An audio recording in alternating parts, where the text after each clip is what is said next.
At 9:02 on the morning of February 19th, 1945, Corporal Tony Stein charged across black volcanic sand on Iwo Jima, firing a weapon his commanding officer had ordered him to leave on the ship. The Stinger, a machine gun built from scrap metal and aircraft parts. A weapon his fellow Marines called a death trap. 23 years old. Dayton machinist. 0 confirmed kills. The Japanese had fortified Iwo Jima with 450 pillboxes. In the past 3 hours, they had killed 2,400 Marines trying to push inland from Green Beach. Stein was about to prove every expert wrong. The volcanic sand was black, loose, and deep. Marines stumbled off landing craft and immediately sank ankle deep. Bullets snapped past. Mortars exploded. Men went down. Stein made it to the first terrace and dropped behind it. Around him, Marines were pinned down by Japanese machine gun fire from fortified positions inland.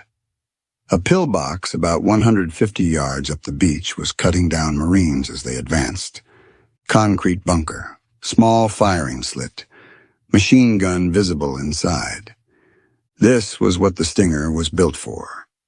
Stein set up the bipod, aimed at the pillbox's firing slit, and pulled the trigger. The Stinger roared. 1,200 rounds per minute. Tracer rounds, every 5th bullet streaking toward the target. The burst lasted 5 seconds, maybe 100 rounds. The concrete around the firing slit exploded in chips and dust. The Japanese machine gun inside went silent. Marines nearby stared. They wanted to know what the hell that thing was. Someone shouted that Stein had some kind of machine gun. 3 weeks earlier, Captain Harrison Roberts had stood at a firing range at Camp Tarawa, Hawaii, watching Tony Stein demonstrate this exact weapon. Roberts didn't see innovation. He saw a liability. Roberts wanted to know what the hell Stein was firing. Stein had just finished firing the Stinger at targets 300 yards out. He explained it was a modified aircraft gun, an ANM-2 Browning, built from salvaged parts. Roberts walked closer, examining the weapon with disgust. He noted it wasn't Marine Corps issue. Stein acknowledged that, but explained it was effective. 1,200 rounds per minute, handheld, no tripod required.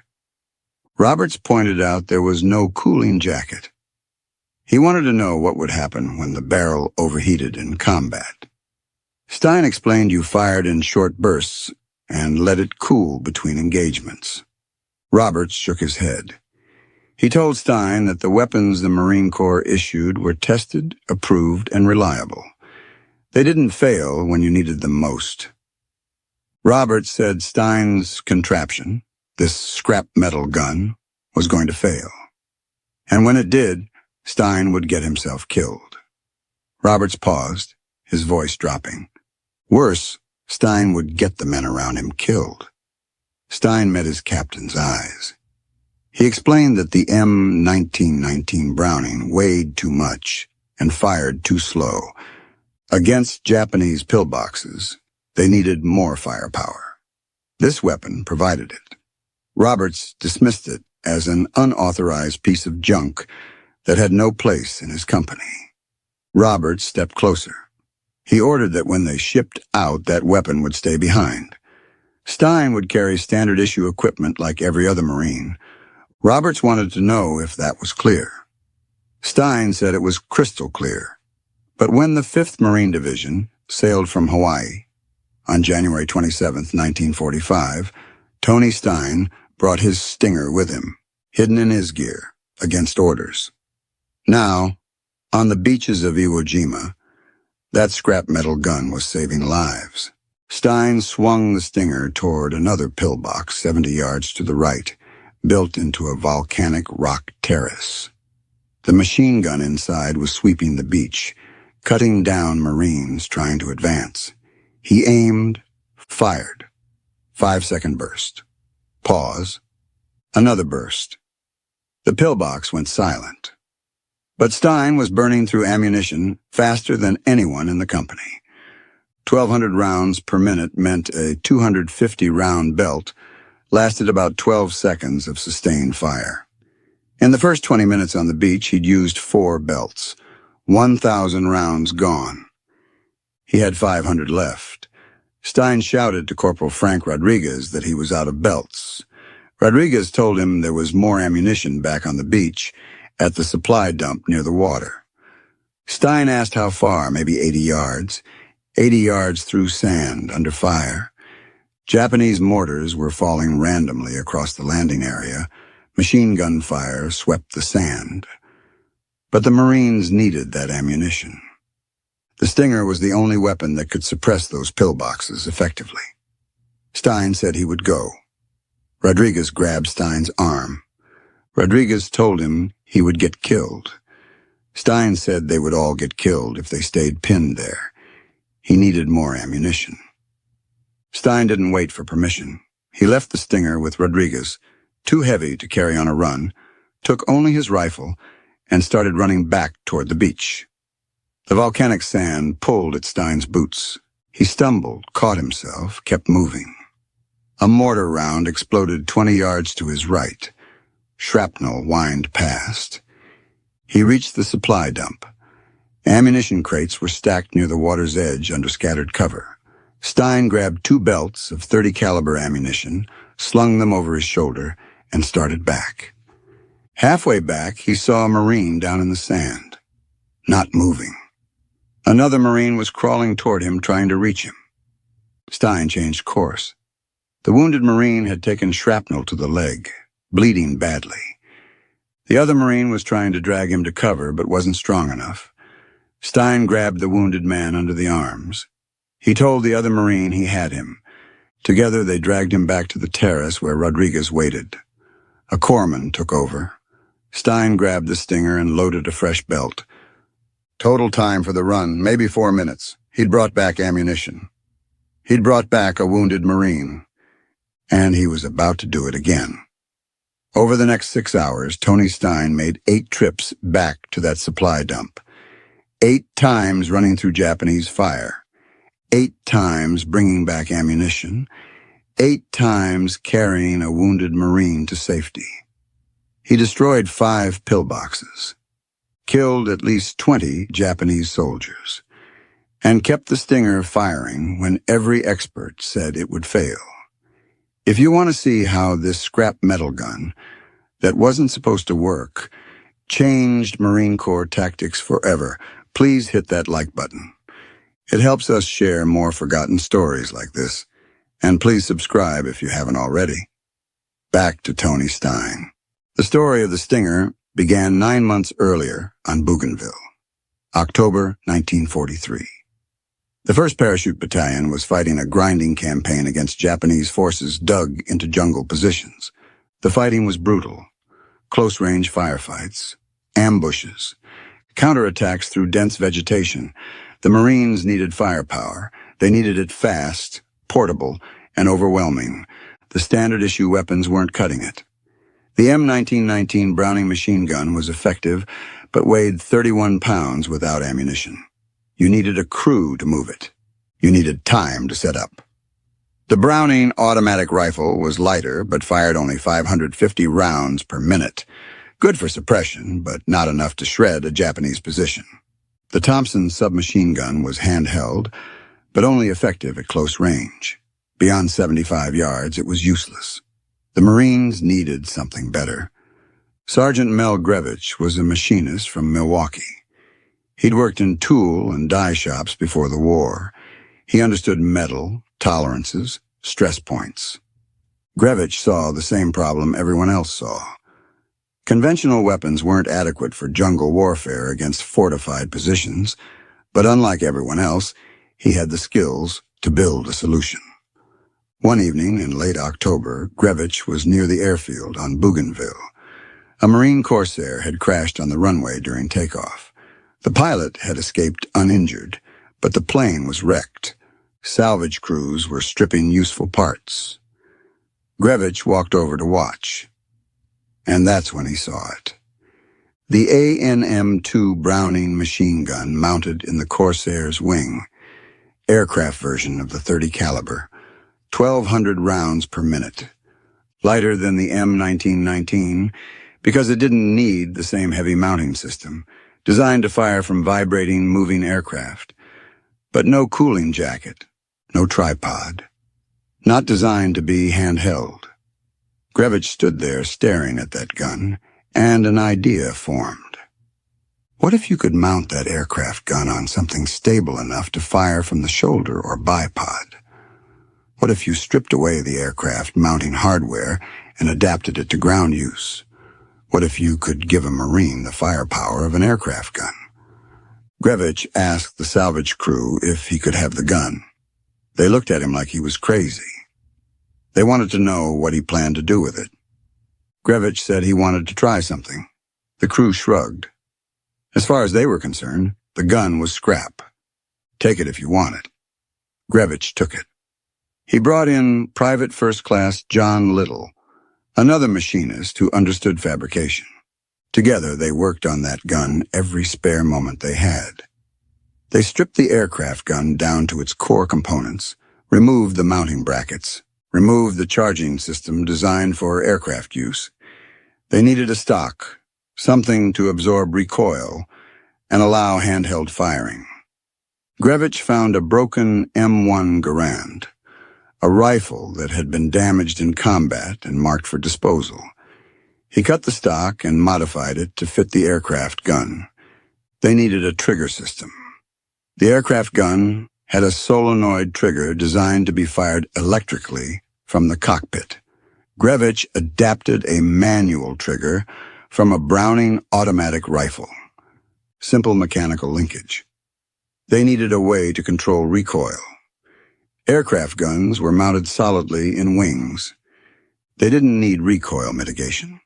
Grevich welded a bipod assembly from salvaged parts, heavy steel legs that could dig into sand or dirt. They needed a sighting system. Aircraft guns didn't have sights because pilots used gun sights mounted in the cockpit. Grevich fabricated simple iron sights from sheet metal. Basic. Functional. Nothing fancy. By mid-November 1943, the weapon was complete. It looked frankly terrible. Mismatched parts, visible welds, a rifle stock attached to an aircraft gun. One Marine looked at it and called it Frankenstein's monster. Another called it the Stinger because it looked like something cobbled together but might actually hurt. The name stuck. Grevich took the Stinger to a makeshift firing range behind the camp. He loaded a belt of .30 caliber ammunition, set up the bipod, aimed at a target 50 yards out, pulled the trigger. The Stinger roared. The rate of fire was insane. 1,200 rounds per minute meant 20 rounds per second. The burst lasted 2 seconds. 40 rounds downrange. The target, a section of Japanese fortification they'd captured and dragged back for training, disintegrated. Grevich checked the weapon. No jams, no mechanical failures. The barrel was hot, but not dangerously so. The bipod had held steady. The recoil was manageable. It worked. The Stinger actually worked. Word spread through the 1st Parachute Battalion. Marines came to watch Grevich fire it. Some were impressed. Others were skeptical. They pointed out the gun had no cooling jacket. It would overheat. They pointed out it burned through ammunition too fast. You'd run out of belts in minutes. They pointed out it was cobbled together from salvaged parts. Something would break under sustained combat use. Grevich listened to all of this. Then he said something that would become his standard response to skeptics. The weapon worked now. He'd modify it if problems came up in combat. But for now, it did what he needed it to do. Give a single Marine the firepower of a crew-served weapon. Grevich decided to build more. Over the next few weeks, he and Little built 5 additional Stingers, 6 total. They needed Marines who could handle the weapons, Marines with machine gun experience, Marines who understood the mechanics. Tony Stein was one of those Marines. Stein was a machinist from Dayton. He'd worked in tool and die shops since he was 16. He understood how the Stinger worked. He could maintain it. He could repair it if something broke. Grevich gave Stein one of the 6 Stingers. Stein took to it immediately. He test-fired it, made minor adjustments to the sights, modified the bipod slightly for his preference. The weapon became his. And when officers started questioning these unauthorized guns, Stein became one of their most vocal defenders. When the 1st Parachute Battalion rotated back to Hawaii in early 1944, the 6 Marines with Stingers brought them along. They'd field-tested the weapons during the final weeks on Bougainville, used them in combat engagements. The Stingers had performed exactly as designed. High rate of fire, devastating effect on Japanese positions, no mechanical failures. But bringing unauthorized weapons back to Camp Tarawa meant dealing with officers who hadn't seen them in action, officers who only saw regulations. First Lieutenant James Caldwell was the company's executive officer. He saw the Stingers during a weapons inspection in late January 1944. Caldwell wanted to know what the hell those were. The Marines explained they were modified aircraft guns built on Bougainville, used in combat. They worked. Caldwell examined the weapons like they might explode. He noted they weren't Marine Corps issue. The Marines acknowledged that. Caldwell wanted to know if they understood that carrying unauthorized weapons violated regulations. They said they understood. But the weapons had proven effective in combat. They provided firepower that standard weapons couldn't match. Caldwell told them that effectiveness didn't matter if the weapons failed when they needed them most. He told them that improvised weapons had no place in a Marine company. The Marine Corps issued tested, reliable equipment for a reason. Caldwell ordered the Marines to disassemble the weapons and dispose of the parts. They would carry standard-issue equipment. Nothing else. Stein asked if he could demonstrate the weapon's effectiveness first. Show Caldwell what it could do. Caldwell considered this. Finally, he agreed. One demonstration. If the weapons failed, they would be disassembled immediately. 2 days later, the Marines demonstrated the Stingers at the Camp Tarawa firing range. Caldwell watched. So did Captain Roberts. So did half the company. They set up a series of targets at various ranges. 50 yards, 100 yards, 200 yards, 300 yards. Each Marine fired bursts at the targets, short, controlled bursts, 2 to 3 seconds each. Every target was destroyed. The 50-yard targets were obliterated.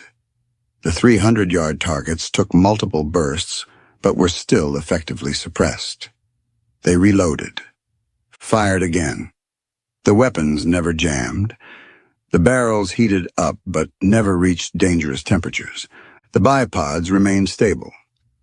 When the demonstration ended, they had fired approximately 800 rounds per weapon. 0 malfunctions. The Marines watching were impressed. Caldwell and Roberts were not. Roberts approached Stein after the demonstration. He acknowledged the weapon performed well under controlled conditions, but controlled conditions weren't combat. In combat, things went wrong. Weapons jammed. Parts broke. And when that happened with standard-issue equipment, you could get replacement parts. You could get repairs from armorers. What would they do when these cobbled-together guns broke in the middle of a firefight? Roberts wanted to know. Stein said he would fix it. He'd helped refine it. He could repair it. Roberts shook his head. He told them that repairing weapons in combat wasn't how Marines operated. They operated as units with standardized equipment. When one Marine's weapon failed, another Marine could hand him a spare.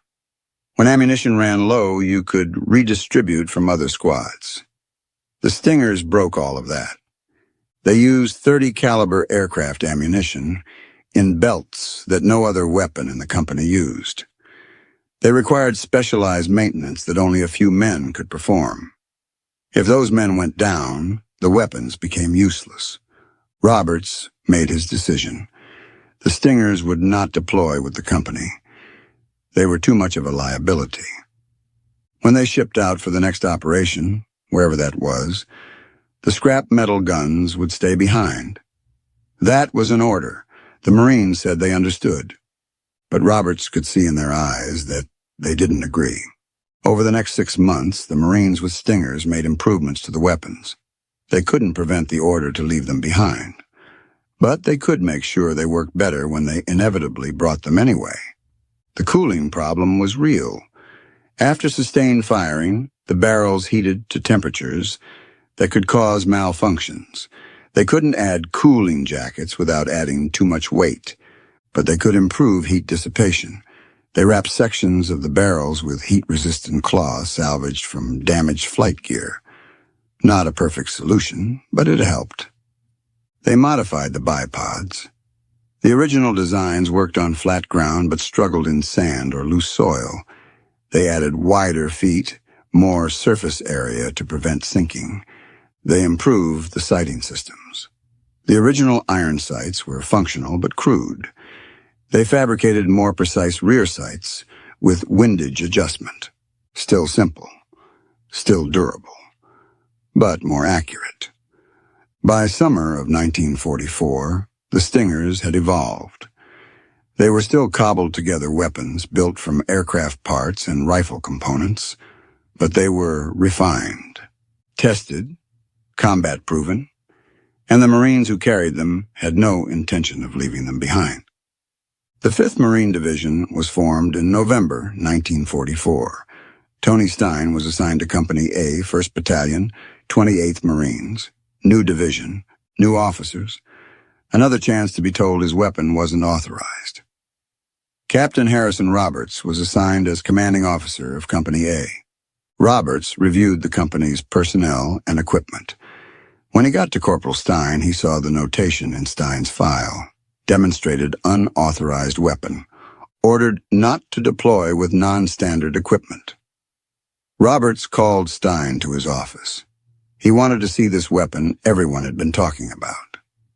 Stein brought the Stinger. Roberts examined it carefully. He asked about its specifications, rate of fire, ammunition type, weight, effective range. Stein answered every question. Roberts asked about field reliability. Stein explained he'd used it on Bougainville. Multiple combat engagements, 0 malfunctions. Roberts nodded slowly. Then he said the same things every other officer had said.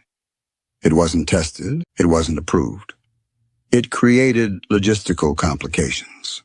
When they deployed, it would stay behind. Stein said he understood. But this time, Roberts added something else. He told Stein he admired the craftsmanship. It was a well-built weapon. In different circumstances, it might be exactly what they needed. But these were the circumstances they had. Regulations mattered. Standardization mattered. The Stinger would not deploy. Roberts dismissed Stein. As Stein left, Roberts looked at the weapon one more time. Part of him knew Stein was right.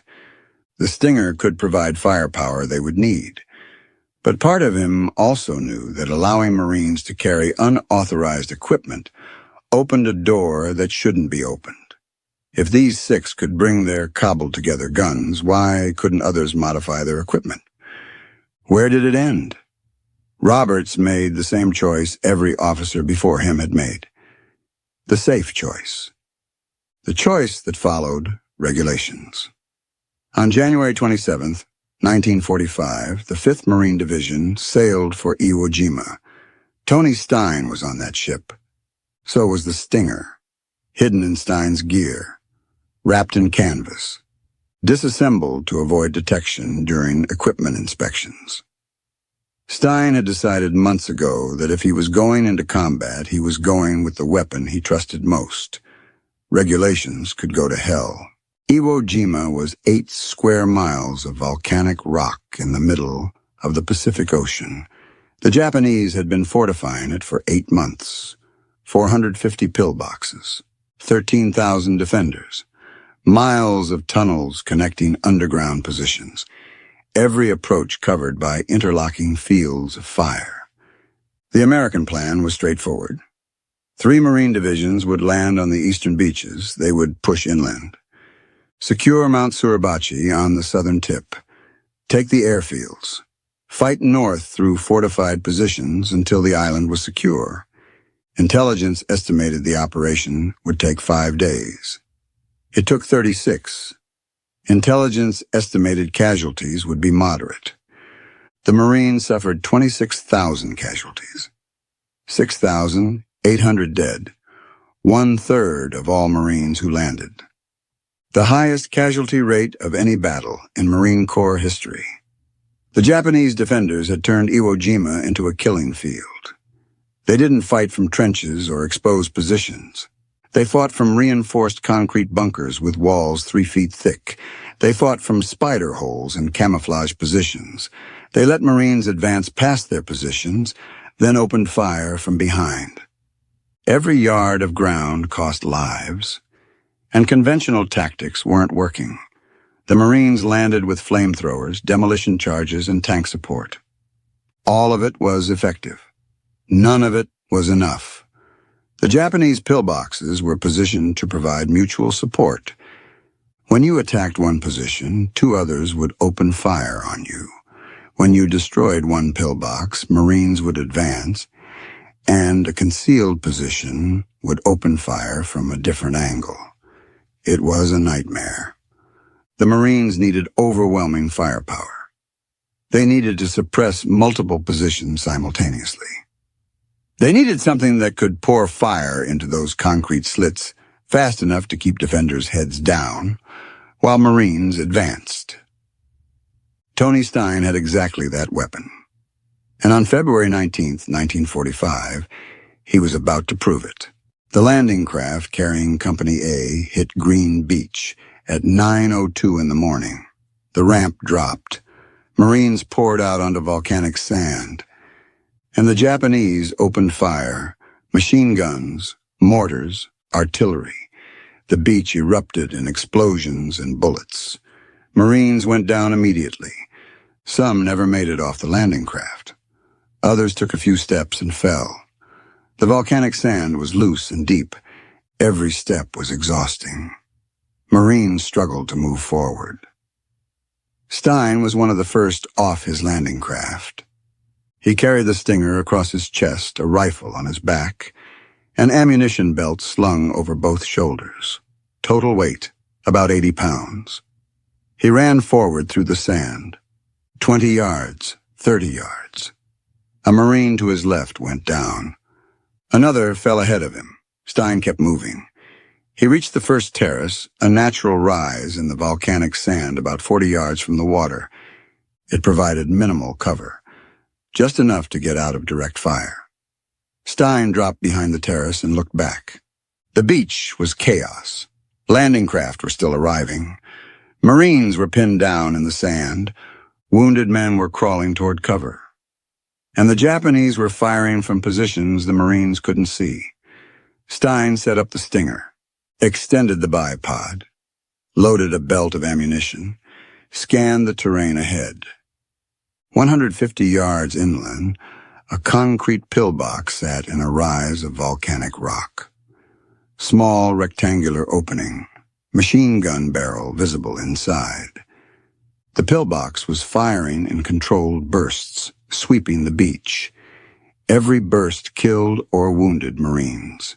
Stein aimed at the opening, adjusted for wind, controlled his breathing, pulled the trigger. The Stinger erupted. 1,200 rounds per minute translated to 20 rounds per second. Stein fired for 5 seconds, 100 rounds downrange.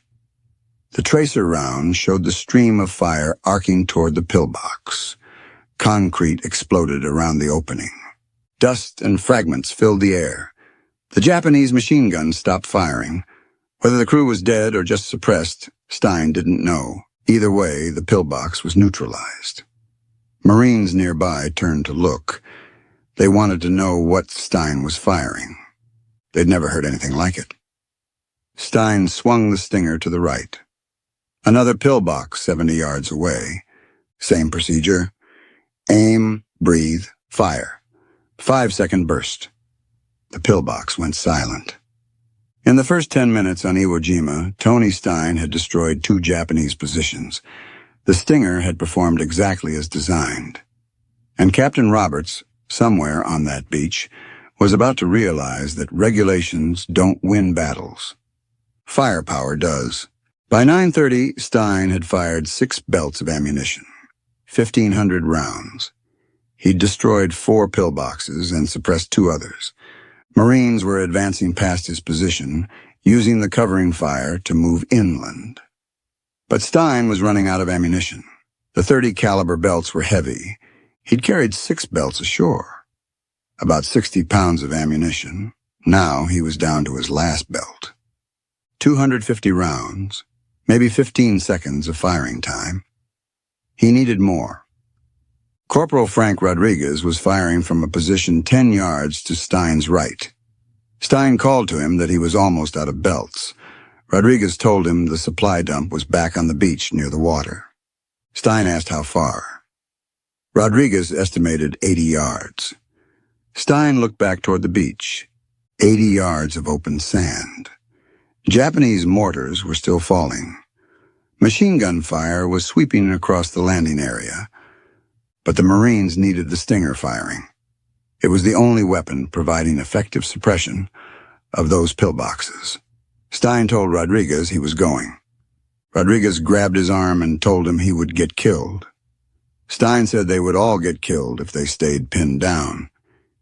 He needed more ammunition. Stein left the Stinger with Rodriguez. The weapon weighed 23 pounds, too heavy to carry on a sprint through sand under fire. He kept his rifle and started running. The volcanic sand pulled at every step. Stein's boots sank 4 inches with each stride. It was like running through loose gravel, exhausting, slow. A mortar round exploded 30 yards to his left. Shrapnel whined past. Another explosion 20 yards to his right. Stein kept running. He reached the supply dump after maybe 90 seconds. Felt like 10 minutes. The dump was a cluster of ammunition crates stacked near the water's edge, partially covered by tarps. Marines were grabbing supplies and running back to the front lines. Stein grabbed 2 belts of .30 caliber ammunition, 40 pounds, slung them over his shoulder, started back. Halfway back to his position, Stein saw a Marine lying in the sand, not moving. Another Marine was trying to reach him, crawling slowly. Stein changed direction, ran toward them. The wounded Marine had taken shrapnel to the leg, bleeding badly. The other Marine was trying to drag him, but couldn't manage the weight. Stein dropped the ammunition belts, grabbed the wounded man under the arms, told the other Marine he had him. Together they dragged the wounded man back toward the terrace. It took 2 minutes. 2 minutes of pulling dead weight through loose sand while bullets snapped past and mortars exploded nearby. They reached the terrace. A corpsman took over. Stein grabbed his ammunition belts and returned to his position. Rodriguez had kept the Stinger ready. Stein loaded a fresh belt and resumed firing. Total time for the run, 4 minutes. He'd brought back 500 rounds of ammunition. He'd brought back a wounded Marine, and he was about to do it 7 more times. Over the next 6 hours, Tony Stein made 8 trips to the supply dump. 8 times running through Japanese fire.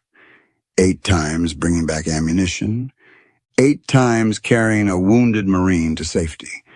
The pattern was consistent. Stein would fire the Stinger until he was low on ammunition. He'd leave the weapon with another Marine. He'd run back to the supply dump, grab 2 belts of .30 caliber ammunition. And on the way back, he would find a wounded Marine who needed help, every single time. The second run, Stein carried a Marine who'd been hit by mortar fragments, both legs wounded, couldn't walk. Stein dragged him back to the aid station. The third run, Stein found a Marine who'd been shot through the shoulder, in shock, disoriented. Stein got him to his feet and half-carried him back. The fourth run, Stein found 2 Marines pinned down by machine gun fire. One was wounded. The other was trying to provide covering fire. Stein helped them both back. By the 5th run, Marines on the beach had started to recognize Stein. They knew he was running ammunition. They knew he was carrying wounded men back. They started pointing him toward Marines who needed help. Corpsmen would shout directions. Other Marines would signal where wounded men were located. Stein would adjust his route to reach them. Every run was a calculated risk. Japanese mortars were falling randomly across the beach. There was no safe path.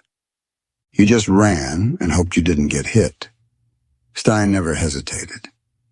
He made 8 runs, brought back 16 belts of ammunition, 4,000 rounds total, carried 8 wounded Marines to safety. 8 men who might have died on that beach.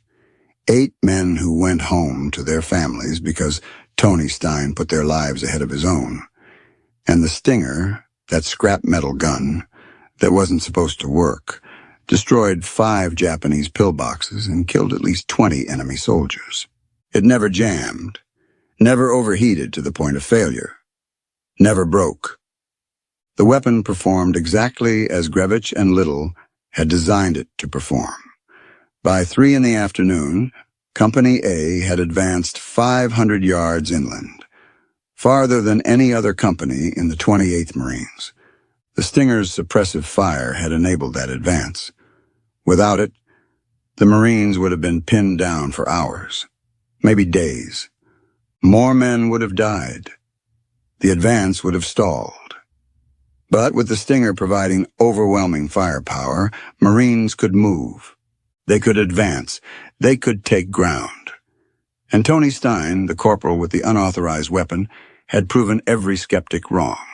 Captain Harrison Roberts spent that first day moving between platoon positions, assessing the situation, coordinating the advance. He'd heard about Stein's weapon, heard the distinctive sound of the high rate of fire, heard Marines talking about the corporal with the scrap metal gun who was destroying pillboxes. At 4 in the afternoon, Roberts found Stein at a forward position. Stein was cleaning the Stinger. Barrel was hot but cooling. The weapon was covered in volcanic dust and sand, but it was intact, functional. Roberts approached. Stein saw him coming and stood. Roberts looked at the Stinger. Then he looked at Stein. He asked how many runs Stein had made. Stein said 8. Roberts asked how many wounded Marines Stein had carried back. Stein said 8. Roberts asked how many enemy positions the Stinger had destroyed. Stein said at least 5, probably more. Roberts nodded slowly. He told Stein he'd been right. About the weapon, about the firepower, about what the company needed. Roberts had been wrong to order Stein to leave it behind. Stein didn't say anything. What was there to say? Roberts asked if the weapon was still functional. Stein said it was. Needed cleaning, needed a few minor adjustments, but it would be ready by tomorrow. Roberts told Stein to keep it, keep firing it, keep making runs if the company needed ammunition, but try not to get killed. The company needed Stein alive. Roberts walked away. That was the closest thing to an apology Stein would get. But it was enough. The Stinger was no longer unauthorized. It was now an essential weapon. And Tony Stein was no longer a corporal with a death wish. He was a Marine who'd found a way to save lives when conventional weapons couldn't. The fighting on Iwo Jima continued for 9 more days. Tony Stein used the Stinger throughout late February. He destroyed additional pillboxes, killed more enemy soldiers, made more runs for ammunition. The Stinger became famous within the 28th Marines. Other companies wanted weapons like it. Armorers asked if they could build more. The problem was parts. There were no more aircraft guns to salvage, no time to manufacture new weapons, and by early March, the fighting had moved inland to terrain where the Stinger was less effective: hills, ravines, close-range combat in volcanic rock formations. The Stinger was built for suppressing fixed positions at medium range. In close combat, it was too heavy, too unwieldy. Stein started leaving it behind for certain missions. On February 28th, Stein led a patrol to scout Japanese positions near Hill 362. He carried a rifle, not the Stinger. The patrol encountered a Japanese machine gun position. Stein maneuvered to flank it. He and several other Marines attacked. The position was neutralized. But during the firefight, Stein was hit. A Japanese bullet struck him in the shoulder. Not life-threatening, but serious enough to require medical attention. Stein was taken to the beach aid station. He spent the rest of the day there. Doctors told him he should rest. Stein refused. His company was still fighting. He wasn't staying behind. By evening, Stein was back with Company A. His shoulder was bandaged. Movement was painful, but he could still fight. He picked up the Stinger, made sure it was clean, made sure it was functional, and prepared for the next day's operations. March 1st, 1945. The 28th Marines had been in continuous combat for 11 days. Every Marine in the regiment was exhausted. Every unit was under strength.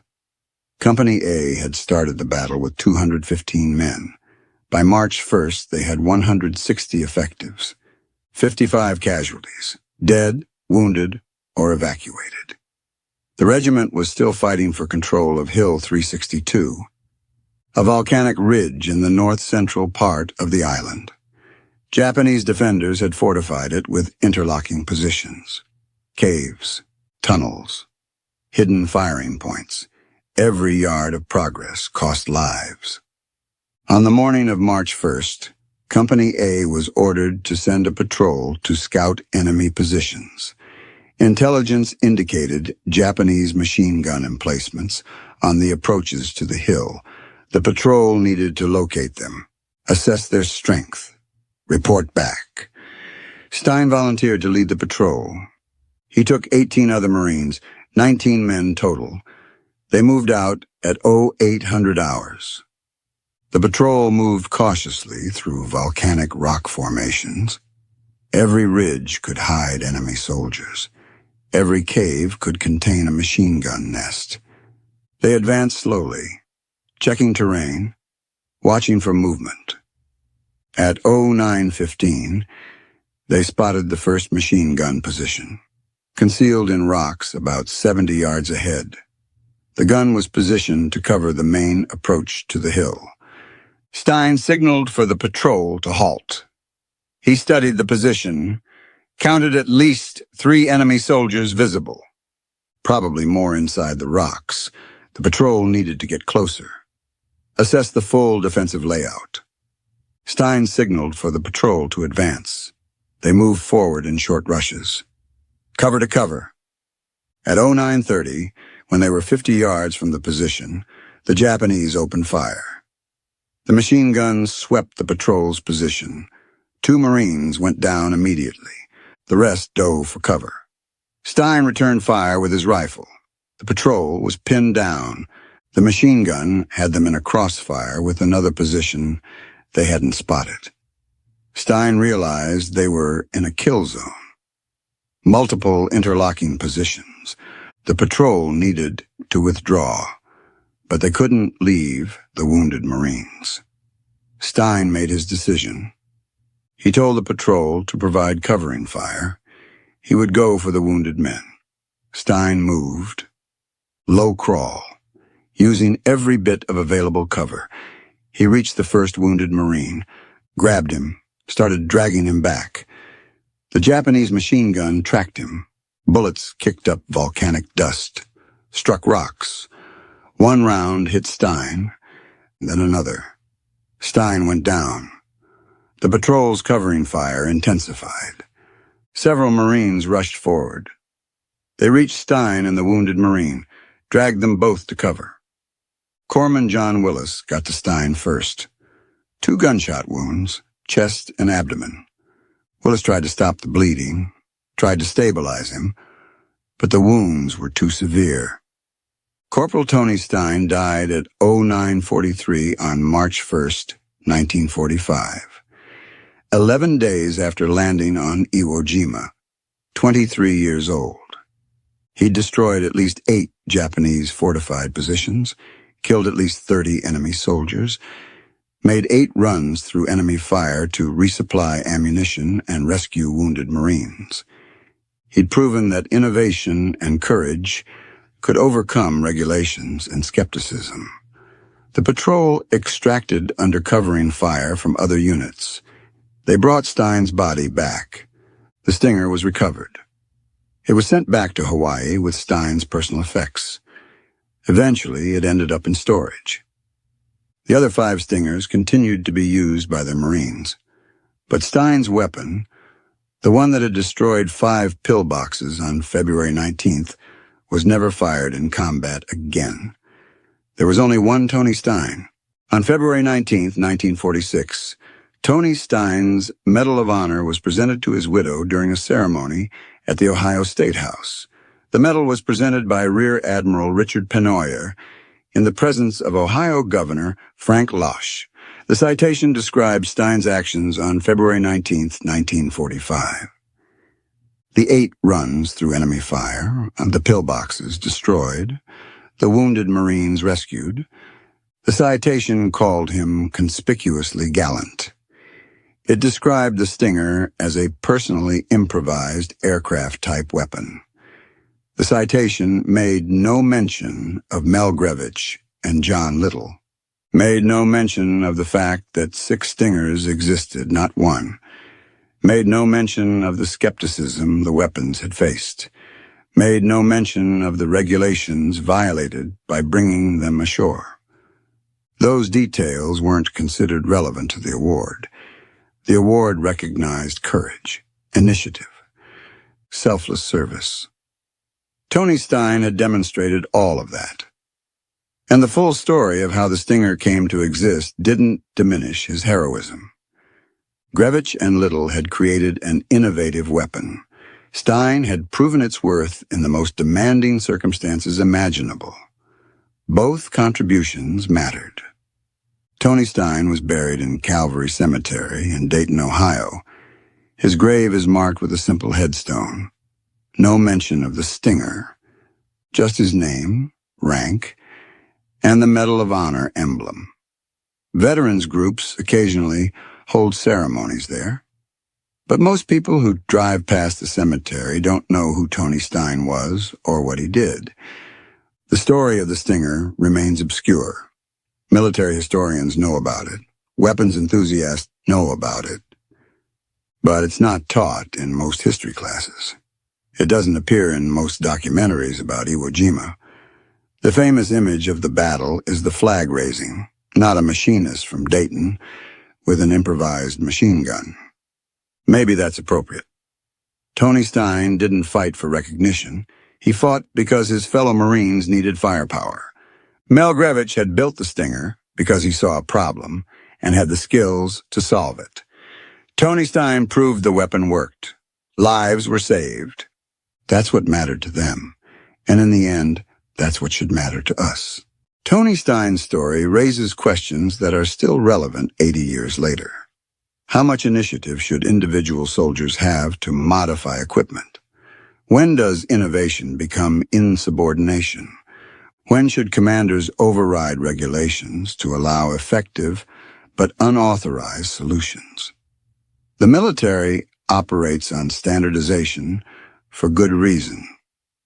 Interchangeable parts, consistent training, reliable performance. When every soldier uses the same weapon, ammunition, and tactics, logistics become simpler and units operate more predictably. The Stingers violated that principle. They required specialized ammunition allocation, They needed custom maintenance. They couldn't be used by anyone who hadn't trained with them specifically. But they worked. And in combat, that matters more than regulations. The tension between standardization and innovation is inherent in military operations. Rules exist to prevent chaos, but following rules can lead to defeat if the rules don't account for battlefield realities. Mel Grevich and John Little understood this. They saw that conventional weapons weren't adequate against Japanese pillboxes. They had the skills to build a solution. Tony Stein understood this too. He had the courage to use that solution, even when ordered not to. That combination saved lives.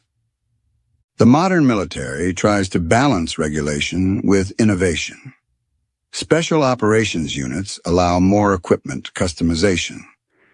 Individual soldiers can request specific gear. Field modifications are sometimes authorized, but it's a controlled process. You can't just weld together an aircraft gun and a rifle stock anymore. Maybe that's necessary.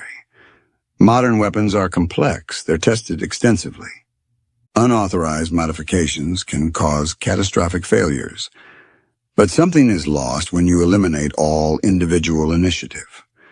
Grevich, Little, and Stein saw gaps between what the military provided and what combat required. They filled those gaps.